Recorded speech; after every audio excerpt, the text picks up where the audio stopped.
आज हम कुछ नया करेंगे। मैं हर बार कहती हूँ कि कुछ नया करोगे तो कुछ नया पाओगे।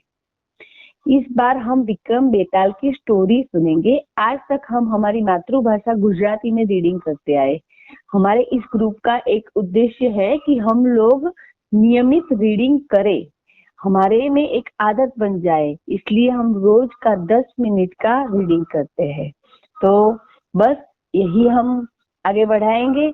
और इस बार विक्रम बेताल की जो स्टोरी है, आपको एक आश्चर्य होगा कि हार्वर्ड यूनिवर्सिटी में एमबीए विद कम्युनिकेशन करने वाले स्टूडेंट के लिए ये ऑफिशियल बुक है। ऐसा क्यों? तो बोलते हैं कि ये बुक में बहुत सारे एथिक्स है। हमें अपने हिसाब से न्याय लिखना है। हम कुछ भी लिख सकते हैं, जैसे कि उस व्यक्ति ने ये नहीं किया होता तो ये सिचुएशन ही खड़ी नहीं होती, यहाँ इसकी यहाँ गलती है। सब कुछ हम अपने हिसाब से लिखेंगे। सिर्फ मन की कसरत पे हमारा ध्यान होना चाहिए। मन की कसरत के लिए ही हम ये रीडिंग करते हैं और इसमें ऐसे मोरल लिखते हैं, न्याय लिखते हैं। बेताल 25 हम पढ़ रहे हैं। आज 23वां दिन है। अब कल का हमारा प्रश्न है कि अब तुम यह बताओ कि राजा, सेनापति बलभद्र और उन्मादिनी में से किसका त्याग सबसे बड़ा है? विक्रम ने धीरज से कहा, उन्मादिनी का त्याग तो पत्नी का धर्म था और बलभद्र का ने त्याग करके अपनी स्वामी भक्ति का परिचय दिया। किंतु राजा का त्याग सबसे बड़ा था। उनमें से उन्मादिनी से पुनर्विवाह न करके स्वयं को समाप्त कर देना ही उचित समझा, जो सबसे महान त्याग है। बिल्कुल ठीक कहा तुमने विक्रम, तुम निश्चित ही न्यायप्रिय राजा हो। अब वही की वही बात दोहराते हैं और फिर विक्रम को एक नई कहानी बेताल सुनाना शुरू करते हैं और वही शर्त रखते हैं कि यदि तुम्हें पता होगा और तुम जवाब नहीं दोगे तो तुम्हारा सिर चूर चूर हो जाएगा, और यदि तुम जवाब दोगे तो मैं तुम्हारी कैद से आजाद हो जाऊंगा। हम कहानी शुरू कर रहे हैं। उज्जैन नगरी में वासुदेव नाम का एक ब्राह्मण रहता था। उसका एक पुत्र था गुणाकर। वासुदेव ने अपने पुत्र को पढ़ा लिखा कर एक योग्य शास्त्री बना दिया, किंतु गुणाकर को यह सब अच्छा नहीं लगता था, क्योंकि दुर्व्यसनों ने उसे चारों ओर से घेर रखा था। वासुदेव ने अपने पुत्र को सही राह पर लाने के लिए बहुत प्रयास किए, किंतु गुणाकर तो उस संचित धन को लूटाने में अमादा था। वासुदेव ने जब यह देखा कि उसका पुत्र बुरे रास्ते को छोड़ने को बिल्कुल भी तैयार नहीं है, तो उसने अपने पुत्र को घर से निकाल दिया और उससे सारे संबंध तोड़ दिए। घर से निकासित होने के बाद जब गुणाकर का सारा धन समाप्त हो गया, उसने अपने मित्रों से भी उसके मित्रों ने भी उससे किनारा कर लिया। यह सब वही मित्र थे जिन पर गुणाकर धन लुटाया करता था। समाज से मिली दुत्कार से अपने पराये का भेद मालूम करा दिया। उसे अपने कृत्यों पर बड़ी ग्लानि हुई। अब उसे अपने माता पिता की याद आई, जो सदैव उसे जीवन की वास्तविकता से परिचय कराते रहते थे।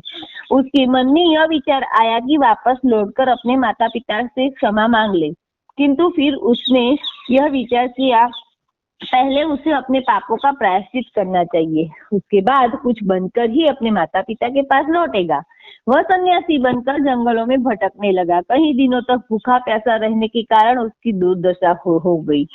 अब जब उससे भूख प्यास से सहन नहीं हुई तो वह मूर्छित होकर गिर पड़ा। एक सन्यासी की दृष्टि उस पर पड़ी। उसने उसका उपचार किया तथा होश में लाया। होश में आने पर गुणाकर ने उसका परिचय पूछा तो वह बोला, पुत्र, मैं एक सन्यासी हूँ और इस वन में कठोर तपस्या करता हूँ।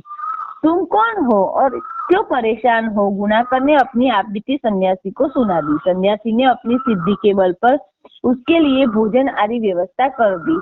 साथ ही दासिया, आसन आदि भी वहां पर उपस्थित हो गए। गुणाकर यह सब पर देखकर आश्चर्यचकित हो गया। उसने भरपेट भोजन किया, उसके बाद आराम किया। दासिया उसके पैर दबाती हुई पंखा कर रही थी। यह सब देखकर गुणाकर सन्यासी की सिद्धियों से प्रभावित हो गया।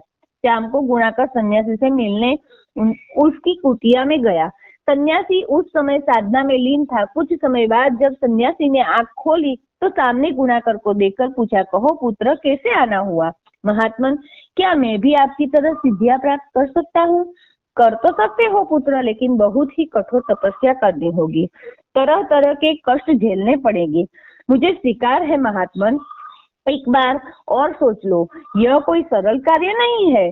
गुणाकर के बार बार आग्रह करने पर सन्यासी मान गया। उसने गुणाकर को बताया कि इस सिद्धि को प्राप्त करने के लिए 3 कठिन चरणों में तपस्या करनी पड़ती है। उन्होंने उसे पहले चरण की तपस्या का मंत्र दिया। गुणाकर ने सन्यासी का आशीर्वाद लिया और तपस्या करने लगा।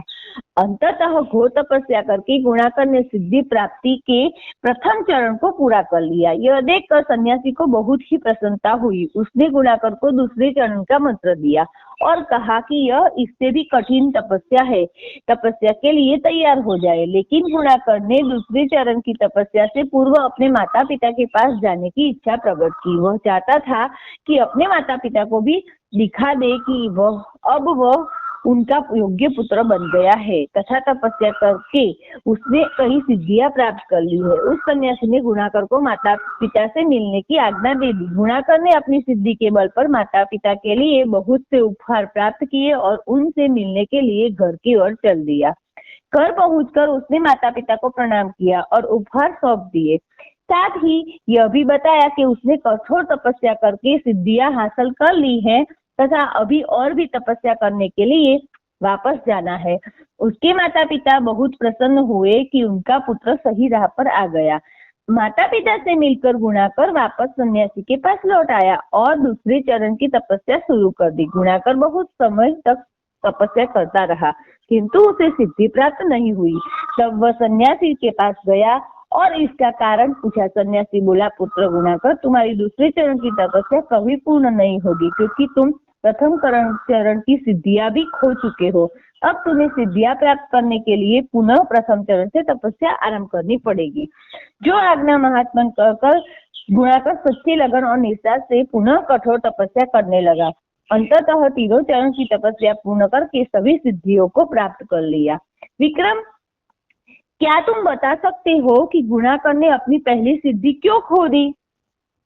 अब हम भी सोचेंगे और बताएंगे कि गुणाकर ने अपनी पहली सिद्धि क्यों खो दी। हमें हर स्टोरी में अपने मत लिखने हैं, अपने हिसाब से लिखने हैं, कुछ नया सोचना है, अपने हिसाब से ही सोचना है। इसमें ये होता तो ये होता, बच्चे क्यों बिगड़ जाते हैं, इसके बारे में भी अपना व्यू लिखना है। क्या उसके पिताजी ने उसको घर से निकाल दिया, वो सही किया? सही में ऐसा मेरा तो यही मानना है कि कठोर सजा देने से ही बच्चे सुधरते हैं। उन्हें बहुत लाड़ प्यार से वो बिगड़ जाते हैं और हर बार ऐसा नहीं होता कि उनके साथ कठिनाई से पेश आए, अच्छी तरह से भी पेश आना पड़ता है। लेकिन कई बार जो हाथ से निकल जाते हैं तब यही कार्य उचित है कि उन्हें घर से निकाल दिया जाए, उनके बल पर छोड़ दिया जाए, क्योंकि वो हमेशा डिपेंडेंट रहते हैं और पिताजी की सारी मूड़ी लुटा देते हैं। जब उनको मूड़ी नहीं मिलती है तब उन्हें समस्या का भान होता है, अपने और पराये का भी ख्याल होता है। हम कुछ भी अपने हिसाब से लिख सकते हैं, स्टोरी को अपने हिसाब से बनाना है। तो कल देखेंगे कि आगे क्या होता है। हमें सिर्फ सुनना नहीं है, अपना मत लिखना है।